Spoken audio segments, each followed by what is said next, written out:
Assalamualaikum warahmatullahi wabarakatuh. Bapak dan Ibu sekalian, dimanapun berada, perkenalkan nama saya M. Farel Fadili. Pada kesempatan kali ini, saya akan membahas tentang perkembangan kendaraan ramah lingkungan untuk mendukung SDG 7 dan SDG 13. Topik ini sangat penting. Kendaraan sudah menjadi bagian dari kehidupan kita sehari-hari, dan perkembangannya sangat berpengaruh terhadap lingkungan. Baiklah, pada slide kedua, sebelum masuk ke materi utama, kita perlu memahami dulu kenapa kendaraan ramah lingkungan itu penting. Saat ini kendaraan berbahan bakar fosil seperti bensin dan solar menjadi salah satu penyumbang polusi udara terbesar.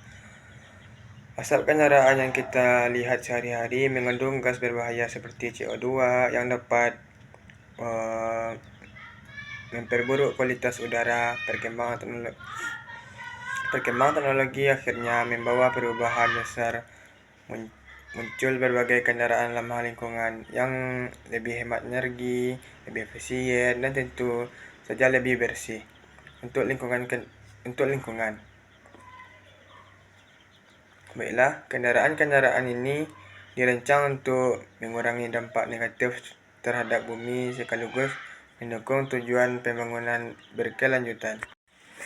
Selanjutnya, SDG 7 atau Sustainable Development Goal 7 fokus pada energi bersih, aman, dan terjangkau.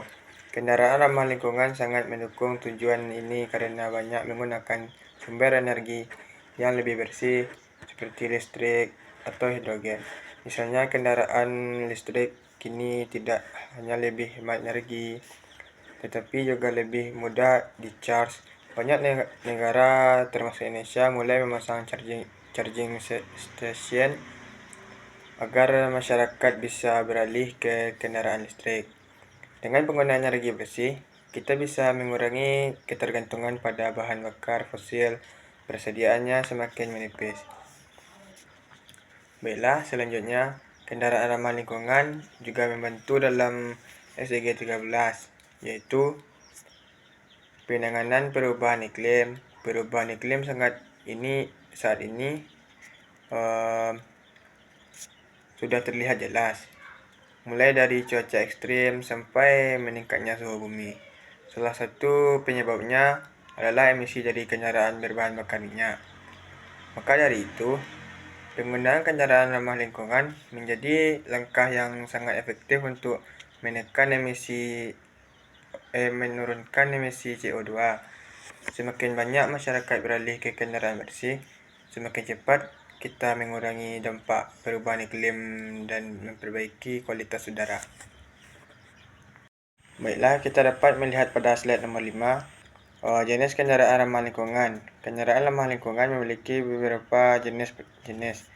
Pertama, kendaraan listrik atau EV. Kendaraan ini sepenuhnya menggunakan baterai sehingga sumber tenaga tidak menghasilkan asap sama sekali.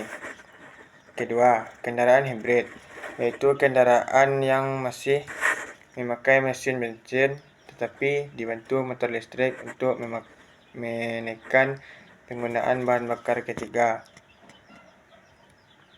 Selanjutnya, kendaraan hidrogen atau fuel cell yang menghasilkan energi melalui reaksi kimia antara hidrogen dan oksigen. Emisinya hampir tidak ada, bahkan yang keluar hanya uap air. Selain itu, ada juga kendaraan yang digerakkan oleh energi keterbarukan seperti tenaga surya, walaupun masih dalam tahap pengembangan. Selanjutnya, slide ke-6, perkembangan teknologi. Teknologi kendaraan ramah lingkungan berkembang sangat cepat.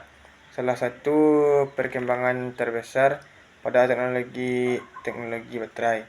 Baterai modern dapat menyimpan energi lebih banyak, lebih cepat di-charge, dan lebih awet sehingga jarak tempuh kendaraan semakin panjang. Motor listrik juga semakin efisien sehingga kendaraan yang semakin aerodinamis membantu mengurangi hambatan angin dan membantu penggunaan energi lebih efisien. Di bagian ketujuh, ada manfaat kendaraan ramah lingkungan. Kendaraan ramah lingkungan punya banyak manfaat. Yang paling utama adalah mengurangi polusi udara dan emisi gas rumah kaca. Selain itu, kendaraan listrik lebih hemat energi dan biaya pemeliharaannya juga lebih rendah karena komponen lebih sedikit dibanding kendaraan bensin. Manfaat lainnya ialah udara jadi lebih bersih sehingga baik untuk kesehatan masyarakat banyak. Pada bagian ke-8, tantangan dan solusi. Meskipun banyak manfaat, ada beberapa tantangan seperti harga kendaraan yang masih cukup mahal dan infrastruktur pengisian daya yang belum merata. Tetapi tantangan ini mulai teratasi lewat subsidi pemerintah. Riset teknologi yang menurun biaya produksi, serta pembangunan stasiun pengisian di berbagai daerah. Jadi, meski ada hambatan, perkembangan terus menuju arah yang positif. Baiklah, bagian terakhir ialah kesimpulan. Kesimpulannya, kendaraan ramah lingkungan sangat penting untuk mendukung SDG 7 dan SDG 13. Teknologinya terus berkembang, manfaatnya besar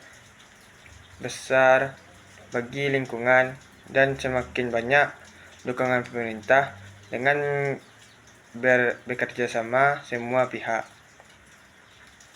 Kita bisa menciptakan transportasi yang lebih bersih dan berkelanjutan. Sekian topik pembahasan dari saya. Terima kasih. Wassalamualaikum warahmatullahi wabarakatuh.